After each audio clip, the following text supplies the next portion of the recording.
Assalamualaikum warahmatullahi wabarakatuh. Waalaikumsalam warahmatullahi wabarakatuh. Oke, di sini kami dari kelompok 3 ya. Ada saya Didik Ramadan Maulana, ada Mbak Lintang, ada Mas Riko sama Mas Andi. Untuk Mbak Cornel sama Mas Hari nanti akan membuat video sendiri ya. Oke, hari ini kita akan berdiskusi tentang pendapat masing-masing tentang ZPD ya Mas.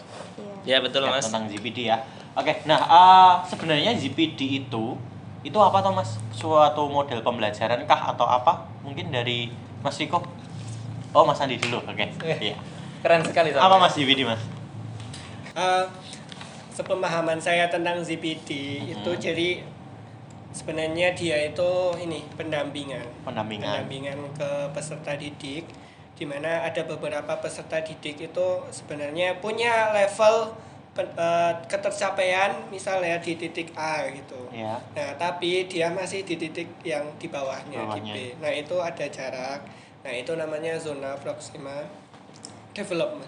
Nah, kita sebagai pendidik itu disuruh ataupun punya usaha, punya tanggung jawab untuk mengangkat dari yang tadinya di tingkat B harus ke tingkat yang proksimal atau yang maksimal gitu. Yang optimal gitu lah. Nah, nanti biar yang B ini menjadi pada tingkat yang semestinya. Nah, itu yang dinamakan scaffolding bagi Jadi jaraknya tadi ya, caranya itu namanya scaffolding untuk biar dari bawah biar jadi maksimal tadi. Ya sama kayak di bangunan itulah. Kalau kita mau membuat tingkat gitu, kita sanggah dulu dengan scaffolding ya. Prinsipnya sama sebenarnya. Jadi sebenarnya dari bawah biar bisa naik ke atas itu ya kita membutuhkan ya kita scaffolding itu ya, itu adalah caranya untuk masuk ke situ. Ya, mungkin sepengetahuan saya. Itu ya ZPD ya. Kalau menurut Mas Riko? Jadi kalau menurut pendapat saya pribadi itu ada yang namanya zona aktual development. Artinya itu adalah letak anak itu di mana potensinya itu kita tahu. Kemudian potensi dasarnya maksudnya. Kemudian ada istilah zona potensial development. Artinya adalah zona tertinggi yang dia bisa ambil. Nah, jarak di antara dua ini kita namakan sebagai zona proximal development. Dalam artian sebenarnya anak tuh kemampuan dasarnya seperti ini. Cuman dia bisa kita maksimalkan hingga titik potensialnya. Nah, ini adalah jarak, ini adalah kita namakan zona proksimal. Nah, di sini peran guru dalam mengoptimalkan kemampuan siswa itu seringkali sudah kita lakukan. Jadi sebenarnya ini lebih ke tataran teori, tapi sebenarnya guru sudah pernah atau pasti melakukannya. Nah, istilah ini, teknik ini kita namakan dengan teknik scaffolding atau teknik bantuan bagaimana seorang anak itu bisa mencapai titik optimalnya. Bantuannya seperti apa? Nah, anak ketika ingin kita bantu berarti tadi kita punya zona dasar, zona aktual tadi kita harus petakan dulu. Gimana cara memetakannya? Berarti bisa menggunakan tes diagnostik kognitif. Jadi kemampuan anak itu sebenarnya sampai mana? Nah, di situ setelah kita petakan kemampuannya, kita lengkapi data-datanya tentang gaya belajarnya, tentang kehidupan sosial, kepribadian, dan semisalnya bagaimana sosial kultur di lingkungannya, nanti kita bisa berikan bantuan untuk membantunya. Bantuan itu bisa macam-macam. Jika ternyata berdasarkan tes diagnostik dia berada pada titik yang kurang, maka kita bantu dengan pemberian materi pendukung atau materi prasyarat kita kuatkan dulu. Kemudian ketika dia berada di rata-rata berarti kita bisa berikan bantuan dengan memberikan soal-soal standar maupun soal-soal yang ada grade-nya. Kemudian kalau yang dia sudah mencapai titik yang lebih tinggi daripada teman-temannya, kita bisa bantu dengan pengayaan. Nah, model lain selain menggunakan dari guru, ada istilah yaitu tutor teman sebaya. Jadi kita bisa memaksimalkan potensi anak bahwa anak itu ada istilah seperti ini. Seseorang itu tidak paham tentang suatu hal sampai dia bisa menjelaskan kepada neneknya. Nah, ini kita nggak usah jauh-jauh sampai ke nenek. Kita ajarkan anak aja bahwa ketika mereka bisa menjelaskan kepada temannya berarti mereka sebenarnya sudah paham terkait apa yang dipelajarinya. Nah, ini biasanya menggunakan model seperti ini bisa membantu anak-anak yang masih membutuhkan bantuan untuk mencapai titik optimalnya. Seperti itu. Itu ya Mas Riko udah lengkap, sangat lengkap sekali ya. Ya. Oke ya, kalau gitu silakan Mbak Lintang, nanti saya juga harus masih ada sisa-sisanya. Ya.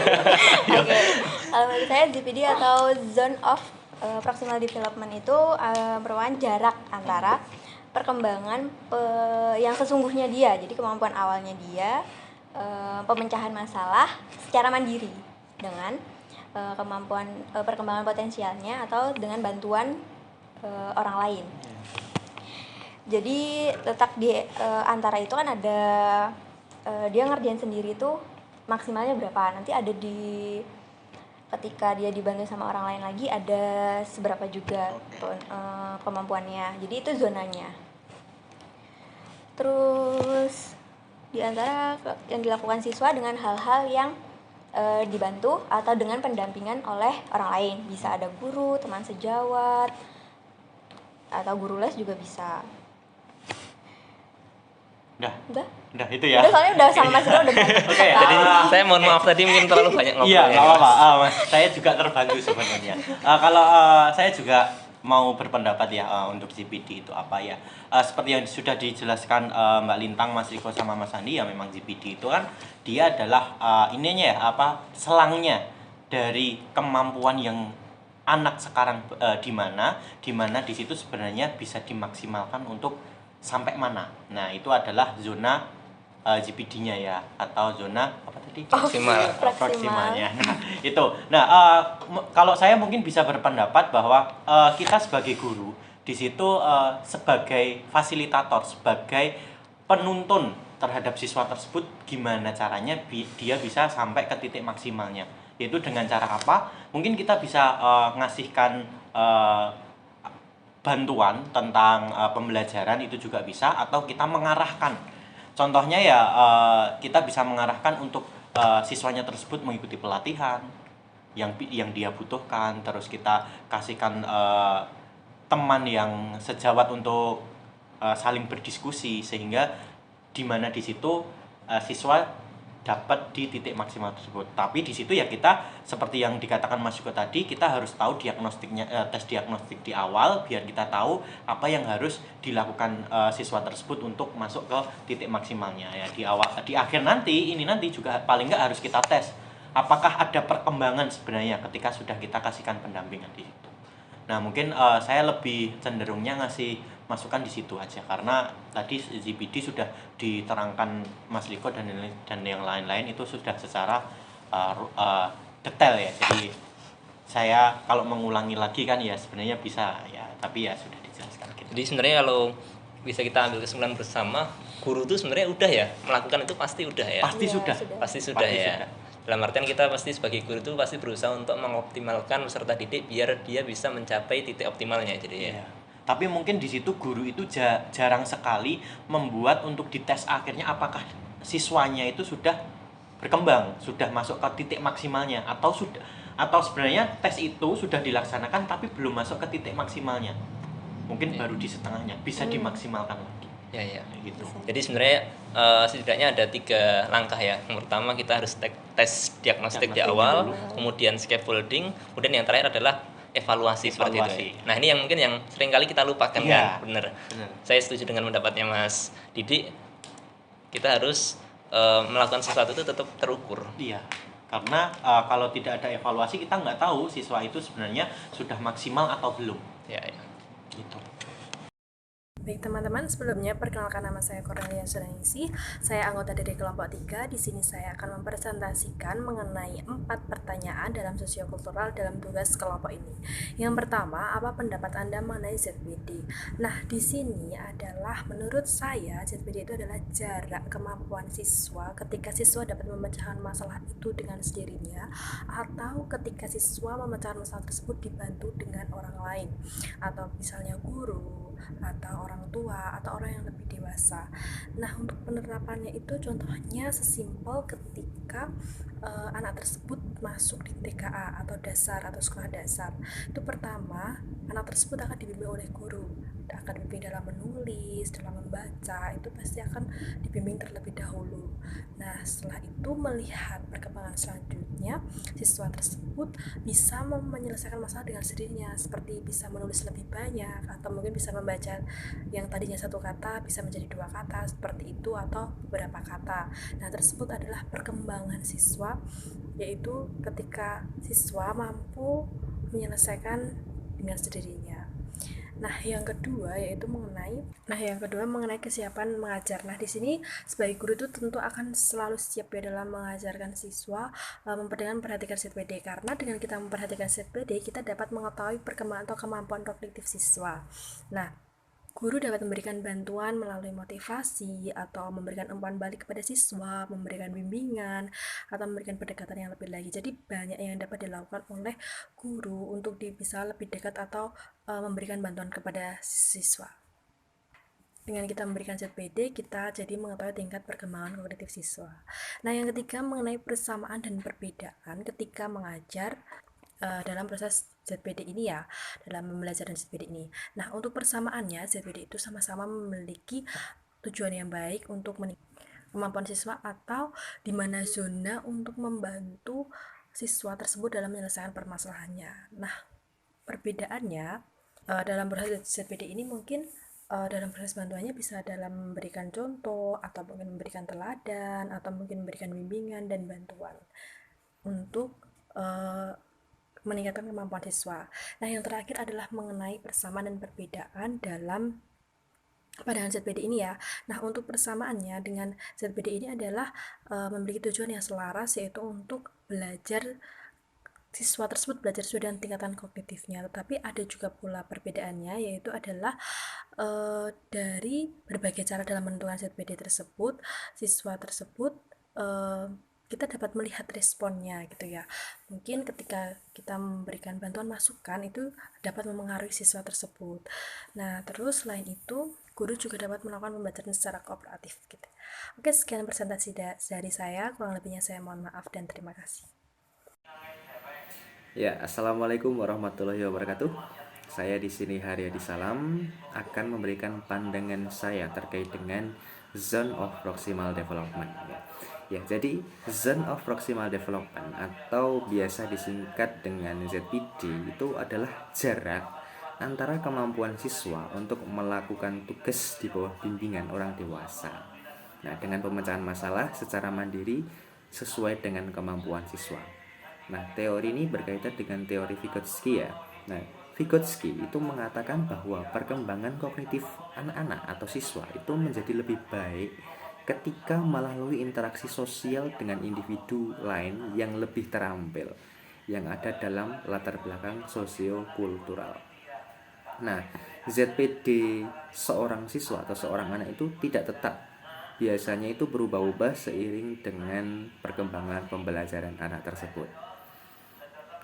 Nah, selanjutnya persamaan pandangan tentang ZPD khususnya sebagai seorang guru itu adalah sama-sama mengartikan atau mendefinisikan bahwa ZPD itu adalah zona di mana siswa dapat melakukannya dengan bantuan orang lain, yaitu dalam problem solving atau dalam pemecahan masalah. Ya, jadi ada 3 zona. Yang pertama adalah zona di mana siswa dapat melakukannya secara mandiri atau dengan sendirinya. Kemudian zona yang kedua adalah zona di mana siswa itu menemukan kesulitan sehingga ia perlu bantuan dari orang lain, tetapi ia masih dapat melakukannya dengan bantuan orang lain tersebut. Dan zona yang terakhir adalah zona di mana siswa tidak dapat melakukannya sama sekali. Nah, jadi ada 3 zona. Nah, yang tengah inilah yang dinamakan ZPD atau Zone of Proximal Development. Nah, itu jadi persamaan pandangan terkait dengan ZPD. Kemudian perbedaannya adalah ZPD dalam proses pembelajaran itu mungkin dapat dipandang berbeda dalam hal proses memberikan bantuannya. Ya, jadi guru dapat memberikan bantuan dengan berbagai cara seperti memberikan contoh, kemudian memberikan feedback, menarik kesimpulan, diskusi dan lain sebagainya dalam rangka perkembangan kemampuan siswa ya, tentu saja ya. Nah, kemudian selanjutnya terkait dengan kesiapan mengajar dengan memperhatikan ZPD, tentu saja sangat penting dilakukan oleh seorang guru ya, karena guru dapat memetakan siswa berdasarkan tingkat kognitifnya masing-masing, yaitu dengan cara melihat hasil belajar siswa masing-masing. Nah, Dalam pembelajaran, guru dapat mengelompokkan siswa berdasarkan ZPD-nya masing-masing. Guru dapat memberikan bantuan berupa bimbingan, motivasi, pemberian contoh, dan lain sebagainya. Nah, guru juga dapat mengarahkan siswa yang memiliki ZPD tinggi untuk membantu siswa yang memiliki ZPD rendah. Ya, jadi bisa berkolaborasi ya. Nah, kemudian persamaan mengajar dengan memperhatikan ZPD itu adalah memiliki tujuan yang sama atau yang selaras, yaitu agar siswa dapat belajar sesuai dengan tingkatan kognitifnya masing-masing ya. Nah, kemudian terkait dengan perbedaan kesiapan belajar dengan memperhatikan ZPD adalah guru dapat menentukan berbagai cara dalam menentukan ZPD siswa. Jadi ada banyak cara ya. Itu bisa dengan melihat hasil belajar siswa sebelumnya, kemudian juga bisa didapat dengan interaksi dengan siswa, seperti halnya memberikan pertanyaan kepada siswa, kemudian siswa merespon. Nah, dari respon itulah guru dapat menentukan ZPD dari siswa tersebut. Selain itu, perbedaannya adalah guru dapat menggunakan model pembelajaran yang bervariasi dalam menentukan ZPD. Ya, tentu saja model pembelajarannya adalah model pembelajaran kooperatif ya.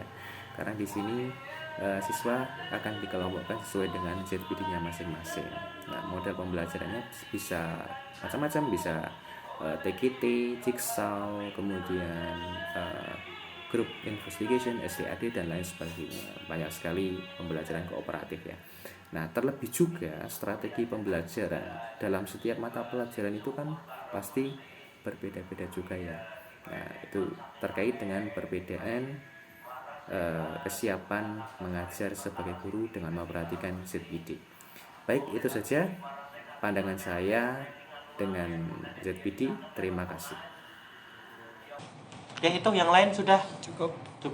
Sudah? Ya. Oke, mungkin itu saja presentasi dari diskusi kami dari kelompok 3 tentang ZPD ya. Oke, mungkin itu. Oke. Terima kasih. Assalamualaikum warahmatullahi wabarakatuh. Waalaikumsalam Waalaikumsalam warahmatullahi wabarakatuh.